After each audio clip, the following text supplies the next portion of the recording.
نو هغې نه وروستو اقوام متحده جوړ شو او د اقوام متحده د قیام نه وروستو په سن 1948 کې وړاندې قرارداد د اقوام متحده په فلور باندې دا راغی چې د فلسطین په خاوره د یهودیانو دپاره د یو الګ ریاست قیام دا ډېر زیات ضروري دی.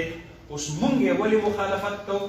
هغه وخت کې قائد اعظم محمد علي جناح د پاکستان د سټیټ پالیسي اناونس کړله، ویل چې دا د مسلمان خاوره ده، دا د عربو خاوره ده، فلسطین د مسلمان قبله اول دی، لہذا جبرن کو برطانیه په دې باندې یهودي سټیټ آبادی پاکستان به هرگز د دې حمایت نه کوي او د دغې ناجایز او د غاصب او د قابض قوت همیش دپاره به مخالفت کوو.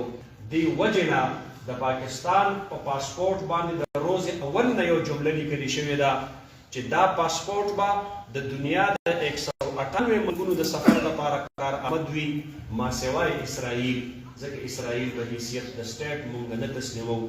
ډېره لویه د افسوس خبره چې د نن نه 2 ورځې مخکې د پاکستان صدر مملکت چې دا د فیډریشن نماینده دی، د پاکستان د وفاق نماینده دی او دی به د پاکستان د سټیټ پالیسي دا به د خلکو ته ښایي، هغه اول ورځ ووایي چې موږ د 2 ریاستي فارمولې قایل یو، 2 سټیټ پالیسي موږ د هغې قایل یو.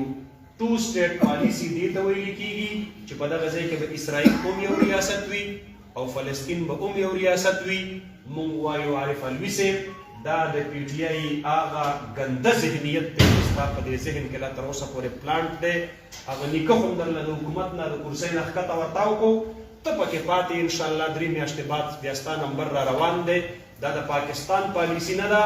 موږ په دغه ځای کې صرف او صرف د فلسطین ریاست منو، د اسرائیلو ریاست لا تر اوسه پورې پاکستان تسلیم کړی نه دی. ته د کومې غاړې لګیایې چې دا 2 سټیټ پالیسي دا د 2 ریاستي تصور دی.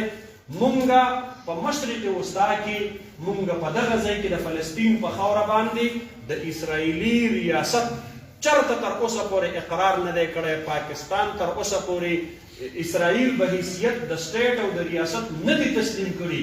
زمونږ سفیر هلته نشته، د هغې سفیر دلته نشته، زما په پاسپورټ باندې ته هلته سفر نشي کولی. دا هغه بنیادي جنګ دی، جنګ چې دا دلته په پاکستان کې هم روان دی. خورونو الحمدلله مونږ د الله ډېر لوی شکر ادا کوو. داسې ښکلی جماعت راله الله راکړی دی، داسې ښکلی قیادت راله الله راکړی دی چې په هر وخت کې زموږ د زړه آواز جوړېږي چې کله دا جنګ ونښتلو د هر مسلمان آواز دا و چې زه د فلسطین حمایت وکړم، د هر مسلمان آواز دا و چې زه د حماس د مجاهد حمایت وکړم. خو دا جرأت په یو لیډر کې نه و چې تلی وی او د امریکې د اسرائیلو د برطانیې او د اقوام عالم دشمني په سر باندې ګولۍ څکلی وی، خو خپل قبله اول یې د یهودیانو د پلیتو قدمونو ته نه وی پرېښی، ځکه په کوم ځای چې د نبي علیه السلام مبارک قدم لګېدلی دی خو په هغه ځای د یو یهودي پلیت قدم لګي، دا د ټول مسلمان دپاره د غیرت او د ننګ خبره ده. دا ونه کړلی شو. 57 اسلامي ملکونه په دغه اقدام کې هغه فیل شو. هغوی سره د لویو لویو قوتونو د پیسو هغوی په دې حالاتو کې د حماس هیڅ قسم تعاون ونه کړلی شو، بلکې الټه لا ده چې هغوی یې ډسکرج کړل. چا ورته وی زما نه دی تپوس نه دی کړی، چا ورته څه وي، چا ورته څه وي. زموږ په وس کې هم دا نه وه. دویم مدد چې موږ د فلسطین د مسلمانانو کولی شو هغه دا و چې هغوی زموږ نه د سیاسي حمایت د هغې چې کوم دی نو مطالبه وکړله. نو مسلمانان ملکونو خلاصه کې په غیر مسلم ملکونو کې هم خلک راووتلو او د لکونو په تعداد کې د فلسطین په حق کې احتجاجي مظاهرې وکړلې. بیګا مې په ټویټر باندې کتل چې بایډن په یو ځای کې روان دی په یو کوڅه کې او د امریکې خپل سیټیزنز او خپل شهریان ورپسې اوازونه لګوي، وی فری فری فلسطین، وی فلسطین آزاد کوي، فلسطین تاسو قبضه کړی دی او هلته مغاصب فوجونه کېنولي دي او خلقو باندې مو بمبارۍ کړي دي. نو دا د دې ټولو انسانانو بیا بالخصوص د مسلمانانو فریضه وه. دریم مونږ دا مدد کولی شو چې مونږ د هغوی سره خپله مالي مرسته شریکه کړو. هغوی د هغه ځای نه مطالبه وکړه، الحمدلله جمعیت علما پې لبیک وي. دا دلته ناست ټول ملګري دا د شاباش وړ دي چې چې دوی په خپلو مساجدو کې اعلانات کړي دي، دلته کیمپ لګولی دی او دوی د خلکو نه مطالبه کړې د بونیر غوندې غریبې ضلعې 1 کروڑ روپۍ الحمدلله دا د فلسطین د غزې مسلمانانو ته لیږلي دي او د ټول پاکستان نه د کروڑهاو روپو د ارباو روپو په شمیر کې زمون قائد محترم الحمدلله هغه امانت وړی دی او هلته د هغې مسلمانانو نمایندګانو ته هغې ته یې حواله کړی دی. زمونږ زړه ته ډېره لویه تسلي میلاویږي چې کو اسرائیل په خپل بمونو باندې زما مسلمان بچی هلته ویشتی و دا خپل جیب په پیسو د هغه دپاره د مرهم پټۍ انتظام وکړو او زه دا وایم زه وامه کیدای شي یو انسان د جنونو ګناهګار وي ما غوندې مجرم وي خو کیدای شي الله تعالی دا یو عمل دا قبول او مقبول شي چې د ده د محنت او د همت د وجې نه نن د هغې مظلومه فلسطیني بچي په زخم باندې کله مرهم پټۍ لګي زه وایم کیدای شي الله تعالی دا زموږ دپاره ذریعه د نجات جوړه کړي. او بیا څلورم امداد هغه مونږ د فلسطین دا کولی شو او کولی یې شو چې مونږ د اسرائیلي مصنوعاتو نه بایکاټ وکړو، مونږ د هغې پروډکټس نه استعمالو ځکه زمونږ په پیسو کې هغوی ته کمیشن ځي د هغې کمپنو ته ځي او هغه بیا هغه پیسې راخلي په هغې بم جوړوي او په هغې بم باندې زمونږ بچي وژني. نو دا داسې نه لکه چې د دې خپلو بچو په قتل کې مونږ په خپله باندې شریک کار او شریک جرم جوړېږو. زما محترم وروڼو دې وخت کې جمعیت علما په لاس کې ریاستي قوت نه و. دا ټیک ته مونږ وایو مولانا فضل الرحمن صاحب خو د یو سیاسي لیډر په حیثیت باندې لاړ شو. کاش چې د پاکستان قوم ووټ ورکړی وی مولانا فضل الرحمن ته او د وزیر اعظم په حیثیت تللی وی بیا به د مولانا صاحب د لاس د کمانډ د لاندې د پاکستان ریګولر آرمي د پاکستان 7.5 لاک فوج دا به د مولانا صاحب د کمانډ د لاندې و. بیا به غزنوي او ابدالي او غوري میزایل دا به د مولانا صاحب د کمانډ د لاندې و. هغه خو د یو سیاسي قائد په حیثیت باندې لاړ شو، اخلاقي حمایت یې د هغې وکړو، سفارتي حمایت یې د هغې وکړو، مالي امداد یې د هغې سره وکړو، بس هغې ته تسلي او ډاډ دا یې ورته ورکړو. چلو دا فیصله خو د پاکستان په عوامو پرېښودلې ده، الله نه به جواب ورکړي د قیامت په ورځ باندې چې څوک د مظلوم فلسطین والو سره ودرېدل هغې ته د پاکستان قوم ولې حکومت نه حواله کوو، حکمراني ورته ولې نه حواله کوله. خو دا 3 څیزونه کم از کم زمونږ په اختیار کې وو. یو دا چې مونږ مالي مدد وکړو الحمدلله هغه مونږ کړی دی. دویمه دا چې مونږ د هغې د مصنوعاتو نه بایکاټ وکړو الحمدلله د هغې دپاره ښه په زور و شور سره مهم شروع دی.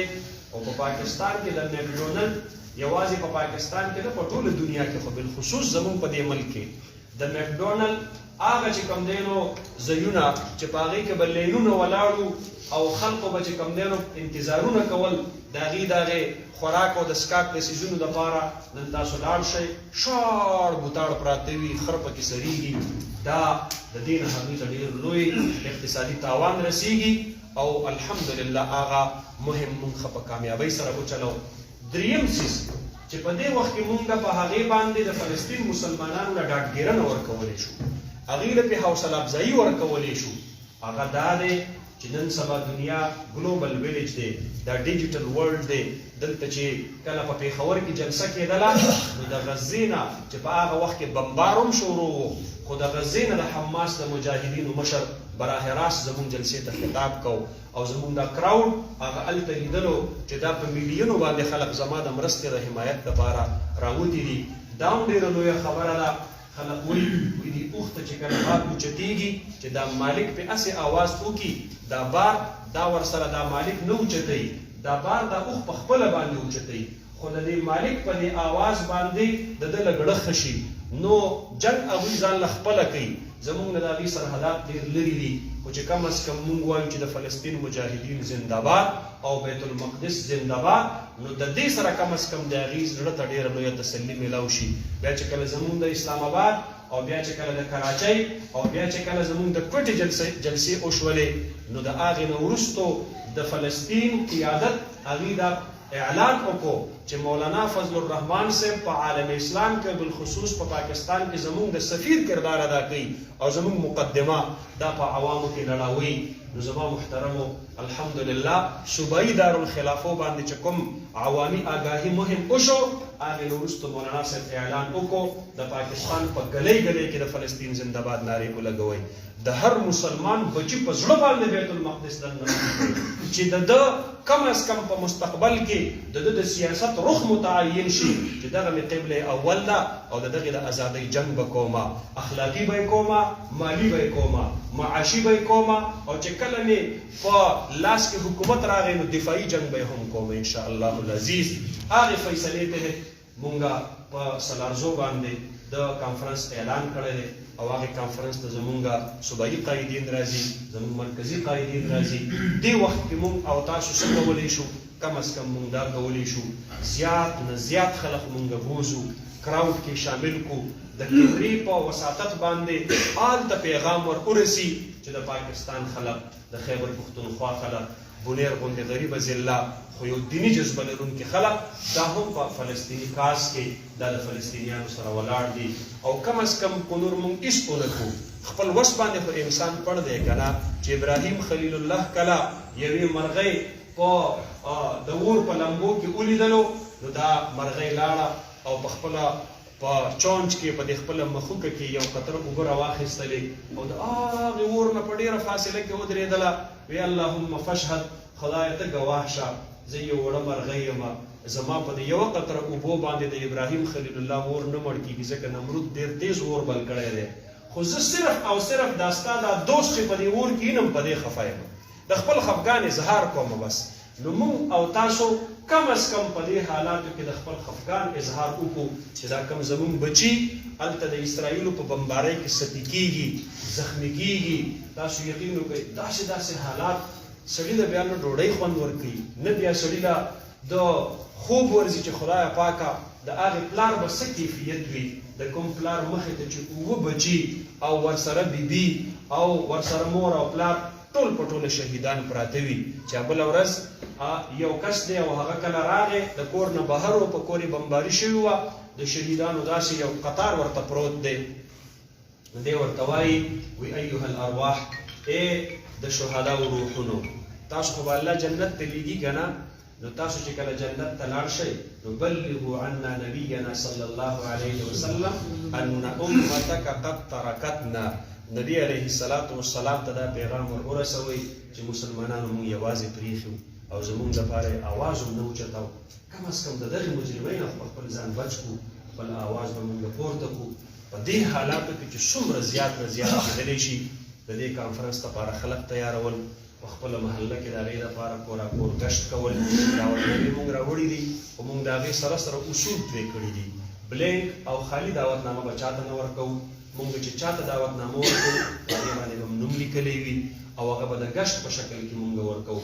دلته چې تاسو څومره ملګري راغلي یئ د ټولو ملګرو په خدمت کې دا ګزارش دی چې تاسو د دې لپاره خواري شروع کړئ، محنت شروع